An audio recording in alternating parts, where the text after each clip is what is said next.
Okay, we're getting into Hawaii now in about September of 1941. I was assigned to the squadron, assigned an aircraft crew, and we performed patrol duties around Hawaii at the time, yes. What was the exact squadron's designation? The squadron was VP-12. We had 12 PBYs, PBY-5s for those who are technically want to know. They did not have wheels on them at that time, but we later got the planes with wheels on them. But that's what we had on December 7th. And so I had routine patrols in the Hawaiian area for a couple of months until December 7th. Okay, so what was a typical day then for you? Okay, as I recall, we had I think we were assigned 4-section duty, and that means that one in every 4 days you have to stay on the base. But maybe it was 3-section, I'm not real certain, because our flight schedule was usually fly one day and we'd have a 10 to 14 hour patrol, and then we're off the next day. Then the third day we were standby in case we were needed, and then repeat that again.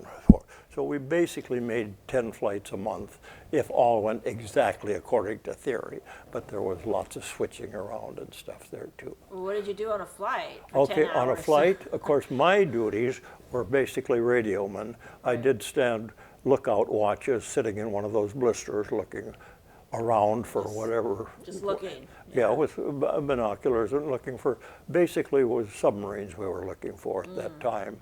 Okay. That we didn't expect to see any surface fleet units there and stuff, but submarines it was. And we'd go from there, we'd go out, there's a little reef in the area, Pearl and Hermes Reef, if I remember the name correctly, was called, and we patrolled that area. And now, in retrospect, at the time, I didn't know exactly what we were doing or why we were patrolling or anything like that. But now I've read enough stuff that the object of the patrols at that time was submarine detection. There was no thought that a Japanese fleet could get over that far without being observed. But they were very concerned about the submarines in the area because they had been sighted on quite a few occasions and stuff. So we were out mainly looking for submarines. Did you guys patrol the same area all the time, or No, did they kind of tell you where to go each time? Oh yeah, no, we were always told. All the operations officers, I'm sure on a staff level, decided which were the most vulnerable at the time.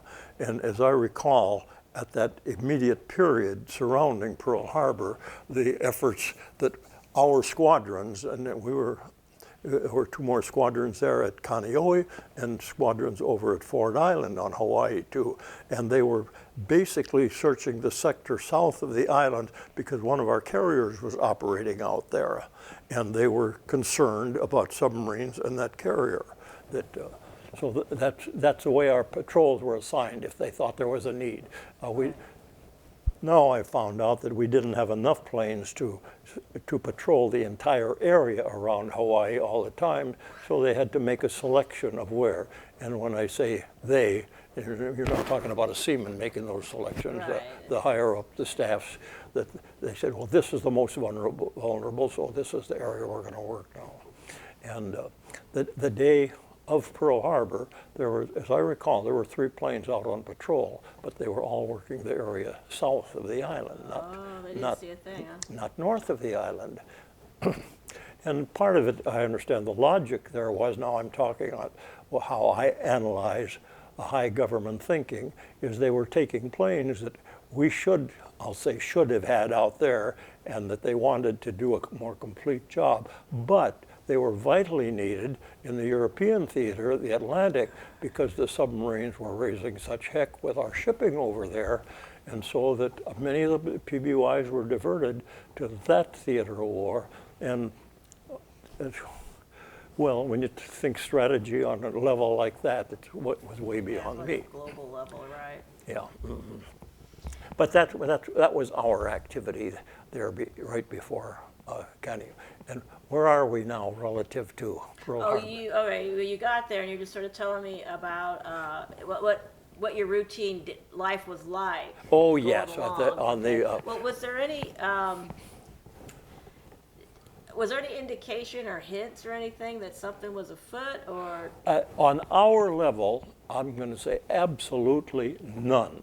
Now, on how high up you want to go, from what I have personally analyzed from just my reading and stuff, that the main emphasis was on, they were concerned about sabotage. That the Japanese nationals, as I recall, there were hundreds of thousands of them on Hawaii at that time, and these are Japanese nationals, and they were concerned with infiltrators maybe getting on the base and destroying airplanes. So, as I understand the logic was, that they took the planes, and instead of having them scattered, they had them clustered so that anybody guarding them on watch, that you could see them. I mean, okay, well, that was a perfect opportunity that they were all clustered for the Japanese, but also the thinking that went into it. I mean, I personally can't say that it's faulty. Given the same circumstances, I'd have probably made exactly the same decisions. So it's rough. But that's, okay, guide me again.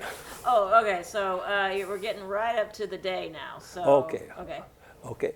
All right, well, that I explained a little bit about the fact that we were on duty, and that was my duty day, that Sunday. As I recall, I had Saturday off. I don't recall if I went to shore or not. But anyway, that Sunday morning, routine, got up, I'll say got up 6:30 or so, about 7:15, 7 o'clock, went down to the boathouse because my duty station for that day was going to be on board one of the airplanes that was anchored in the bay, that either as a ready plane or we didn't have enough wheels for all of them. I'm not sure which, but anyway, that was out in the bay there. They took me out there about 7:50, 7:40, something like that. I relieved the guy that was on duty. The boat shoved off, went back to shore, taking the fellows that had been on the planes during the night, and settled down to for the day's activities.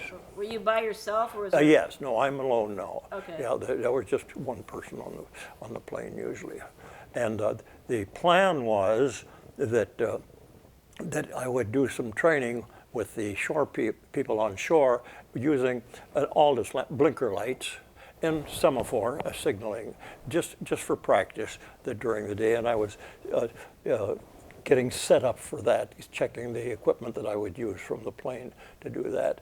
And this is all now just between 7:45 and 7:55, I guess, because just about that time I heard this noise that aircraft sounded like planes, and I looked out and I saw planes, and I assumed that the Army, they had a field, Bellows Field there, Hickam Field, but there were planes flying around very often, and I just assumed the Army's out on maneuvers that day. Until then I started hearing bombs dropping and shooting, and they started, they immediately strafed the planes that were in the bay, and other planes, I think I saw other ones burning before they came and strafed me. I don't really recall, but it was all happening in minutes. So Bit of a jumble, yeah. And then the next thing I knew, they were strafing me, and I can recall seeing as I was in the center part of the plane, that I could recall seeing that where the bullets came through and went through into the water, that on the bottom of the plane there were little fountains of water squirting up here. Well, and when I saw that happen, I went to grab a life jacket to put on, but then either right at the same pass that the pilot was making, or another one that followed almost immediately, that the whole plane just burst into flame, the whole thing. And I'm in the middle of that plane in the fire, and so I forgot all about life jackets and just wanted to get back to that blister to get out of it. To get out the pilot's compartment, I don't know if I could have got out of that thing or not. The window isn't very big. I'm not real certain, but I didn't make too much of an analysis. I don't think in our training that we ever really went into a safety emergency evacuation, although I'm certain we must have to some degree. But maybe we were told that unless it's absolutely necessary, don't try and get out of that pilot's window because it's too darn small. I'm not real certain anymore. But I went back through the fire into the blister. And whether or not the front of the plane was burning, I don't know. But to me, in these split-second decisions you make, the logical thing was get out the back. So I did. Got back to the blister, and by the time I got there, now we're talking really just a few seconds one way or the other, but the water all around the plane was on fire and stuff because the gasoline and oil had been spilled and that was burning. But when you're right in the middle, you don't think too much about that. You're not analyzing, yeah. And we had, fortunately, had some training on swimming through burning water at boot camp, and I know I didn't hesitate at all. I just jumped right into the water. And the procedure is, it's quite logical when you think of it. Just got to keep enough smarts about you not to panic, because all you do is jump into the water and go under the water. Well, now, of course, you're safe. But, of course, when the time comes you have to come up and get a breath, then the procedure is that you come up with your hands above you, and as you're breaking water, you're doing this, and you're splashing the fire away from you enough that you can come up, take a breath or two, and go right back down again before it comes back in, and then you try and swim underwater. And that's what I did.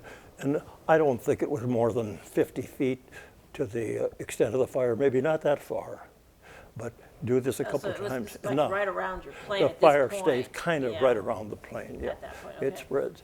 But so that's what happened there. And then when I got clear of the flames and stuff, now the other activity on the bay, all the other planes are burning. The fires and bombs on shore, quite a bit of havoc.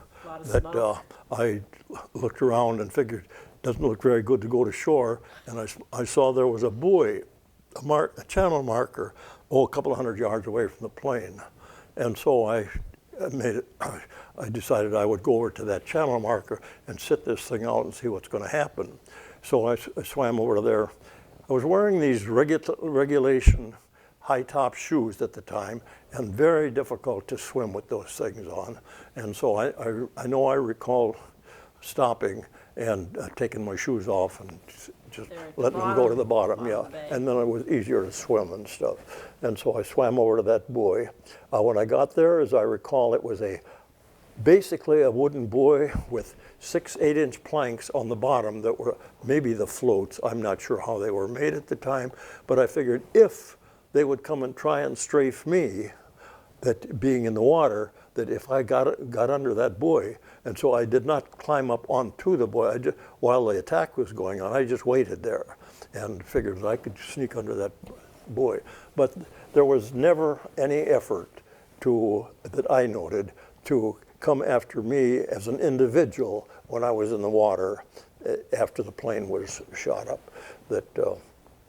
So I imagine that the Japanese strategy would be that, use the targets that will serve their needs to the best, right, and that's destroy other equipment, not one guy in the water. Yeah. So there was no indication of that I noted. What could you see going on around you then? Oh, well, everything burning, flames, smoke, bombs going off.